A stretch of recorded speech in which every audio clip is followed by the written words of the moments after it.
This is Land of Havilah, Matthew 27b. Pilate passed sentence and his soldiers led Jesus away for crucifixion. Ordinarily, prisoners carried their own crosses to the place of crucifixion to make public examples of them, Mark 8:34 and Hebrews 12:2. In Jesus' case, someone else had to carry it. It must have been that Jesus' flogging was so severe that he was too weak to carry it himself. A prophecy from Isaiah 52:14 supports the idea that his beating was unusually severe. Quote, "His appearance was marred more than any man, and his form more than the sons of men." End quote. As they brought him out, verse 32. As they came out, they found a man of Cyrene, Simon by name, and they compelled him to go with them, that he might carry his cross. When they came to a place called Golgotha, that is to say, the place of a skull, they gave him sour wine to drink mixed with gall. When he had tasted it, he would not drink. When they had crucified him, they divided his clothing among them, casting lots. And they sat and watched him there. They set up over his head the accusation against him, written, "This is Jesus, the King of the Jews." Then there were 2 robbers crucified with him, one on his right hand and one on the left. Those who passed by blasphemed him, wagging their heads, and saying, "You who destroy the temple and build it in 3 days, save yourself. If you're the Son of God, come down from the cross." Likewise the chief priests, also mocking with the scribes, the Pharisees, and the elders, said, "He saved others, but he can't save himself. If he's the King of Israel, let him come down from the cross now, and we will believe in him. He trusts God, let God deliver him now, if he wants him, for he said, 'I'm the Son of God.'" The robbers also who were crucified with him cast on him the same reproach. Now from the 6th hour there was darkness all over the land until the 9th hour. About the 9th hour Jesus cried with a loud voice, saying, "Eli, Eli, lema sabachthani," that is, my God, why have you forsaken me?" Comment. In verse 32, the soldiers forced a bystander to carry the cross, one Simon of Cyrene. They led Jesus in front, and Simon walked behind, Luke 23:26. In verse 33, they came to the place of crucifixion, which was outside the city, Hebrews 13:12. The name was Golgotha, meaning place of the skull. There's speculation it got its name from a rock formation there that looked like a skull. Golgotha has been translated into English as Calvary in some Bibles. The small details of the crucifixion fulfilled specific prophecies. Even verse 36, which sounds so insignificant, is a fulfillment. The verse says, "They sat and watched him there," end quote. This was a fulfillment of Zechariah 12:10, quote, "They will look on me whom they have pierced," end quote. For some other prophetic details, in verse 34, they gave him a mixture of sour wine, also translated vinegar, and gall, which is kole in the original Greek.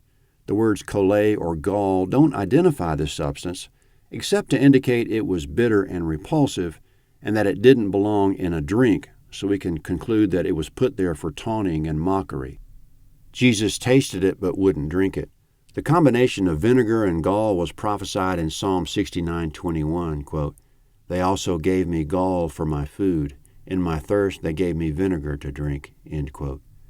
In verse 35, about dividing Jesus' clothing, when we put it together with John 19:23, the soldiers tore the clothing into 4 parts and divided it among themselves, but not his coat. They kept it intact and gambled for it. In verse 37, they wrote the accusation against him on a sign and attached it to the cross. It said, "King of the Jews." How many people through the ages lived and died under the thumb of a wicked king and wished for relief, but when they got a perfect king, they killed him. In verse 38, they crucified 2 robbers, one on his right and one on his left.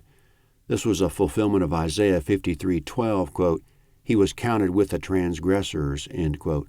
Most of the population would learn what happened to him, and instead of thinking for themselves, they would figure he must have been an impostor or some type of other evildoer or transgressor. In verses 39 through 44, they mocked, insulted, and wagged their heads, including the chief priests, scribes, Pharisees, elders, soldiers, robbers, and members of the public. In the case of the council members, they had accused him of blasphemy during a so-called trial, but they were guilty of it themselves at the cross. From what's written in the Gospels, nobody gave any audible support or comfort. There's confirmation of it in Psalm 69:20, quote, I looked for some to take pity, but there was none. For comforters, but I found none, end quote. In verse 39, they wagged their heads at him, which fulfills several prophecies, including Psalm 22:7. In verse 45, in a profound sign of heavenly distress, there was darkness for 3 hours in the middle of the day from noon to 3 in the afternoon. To the Father, Jesus was son of my sorrow, Genesis 35:18. Jesus' mother was among those looking on, John 19:25. When Jesus was an infant, on the day she presented him in the temple, an old prophet told her, a sword will pierce through your own soul, Luke 2:35. This is that sword. In verse 46, about 3 p.m., Jesus cried out loudly, my God, why have you forsaken me? Which leads us again to Psalm 22. In the Gospels, the descriptions of the cross are all from an observer's point of view, but Psalm 22 is a description of the cross from Jesus' point of view, written 1,000 years in advance. From start to finish, the psalm tells us what Jesus saw, heard, thought, and said while he was hanging on the cross. It's too long to read here, but it is so amazingly accurate, clear, detailed, and revelatory. No description of the cross is complete without it. Psalm 22. It includes the words, my God, why have you forsaken me?" and explains why Jesus said them. In verses 7 and 8 of the psalm, David predicted the mocker's exact words, quote, "All those who see me mock me. They insult me with their lips. They shake their heads, saying, 'He trusts in Yahweh. Let him deliver him. Let him rescue him, since he delights in him.'" End quote. In verses 16 through 18 of the same psalm, quote, "Dogs have surrounded me. A company of evildoers have enclosed me. They have pierced my hands and feet. I can count all of my bones. They look and stare at me. They divide my garments among them. They cast lots for my clothing." End quote. Coming up, when Jesus said loudly, my God, why have you forsaken me?" some of the bystanders couldn't make out what he said. Verse 47. Some of them who stood there when they heard it said, "This man is calling Elijah." Immediately one of them ran and took a sponge and filled it with vinegar and put it on a reed and gave him a drink. The rest said, "Let him be. Let's see whether Elijah comes to save him." Jesus cried again with a loud voice and yielded up his spirit. Comment: if we could join several scriptures together to make them cohesive, perhaps artificially cohesive, but not too far off the mark, Jesus was very thirsty on the cross, as prophesied in Psalm 22:15. Quote, "My tongue sticks to the roof of my mouth," end quote. So when the bystanders wanted to understand him better, whether he was calling for Elijah, someone wet his mouth with vinegar in verse 48, but Jesus didn't say any other recorded words except "it is finished," John 19:30, and "Father, into your hands I commit my spirit." Then he breathed his last, Luke 23:46. It started in Bethlehem and ended at the cross, and never was Ecclesiastes 7:8 truer, quote, "The end of a matter is better than its beginning." Coming up, at the moment of death, several prophetic events happened simultaneously. Verse 51. "Behold, the veil of the temple was torn in two from the top to the bottom. The earth quaked and the rocks were split. The tombs were opened, and many bodies of the saints who had fallen asleep were raised, and coming out of the tombs after his resurrection, they entered into the holy city and appeared to many. Now the centurion and those who were with him watching Jesus, when they saw the earthquake and the things that were done, feared exceedingly, saying, 'Truly this was the Son of God.' Many women were watching from afar who had followed Jesus from Galilee, serving him. Among them were Mary Magdalene, Mary the mother of James and Joseph, and the mother of the sons of Zebedee. Comment: the inner sanctuary of the temple was the dwelling place of God. Not that it fully contained God, but he had a presence there. The massive curtain or veil walled off the sanctuary.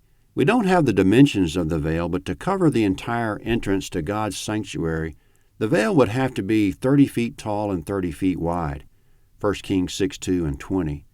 No one could enter into God's sanctuary except the high priest, and only once per year on the Day of Atonement, Hebrews 9:7 and Leviticus 16:2 and 30. This showed in symbolism that man's relationship with God was limited in the Old Covenant. God was somewhat aloof behind a veil. If a person wanted to contact God, it would be mostly through the priesthood. But in verse 51, when Jesus breathed his last, quote, "Behold, the veil of the temple was torn in two from top to bottom," end quote. The tearing of the veil left the sanctuary of God wide open to indicate that God was accessible. This was accompanied in verse 51 by an earthquake and the splitting of rocks. The implication is that God himself tore the veil of the temple, and it was of earth-shattering importance.